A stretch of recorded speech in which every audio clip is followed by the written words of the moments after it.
ఆకులేని అడవిలోన అరే మేకలన్నీ మేయవచ్చు. సద్దులేని కోనలోన కొండ చర్య కులావచ్చు. మాట దాటిపోతే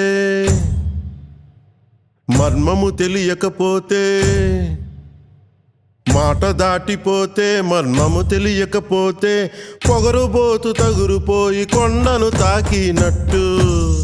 అందుకే మాట వినాలి గురుడా, మాట వినాలి, మాట వినాలి, మంచి మాట వినాలి.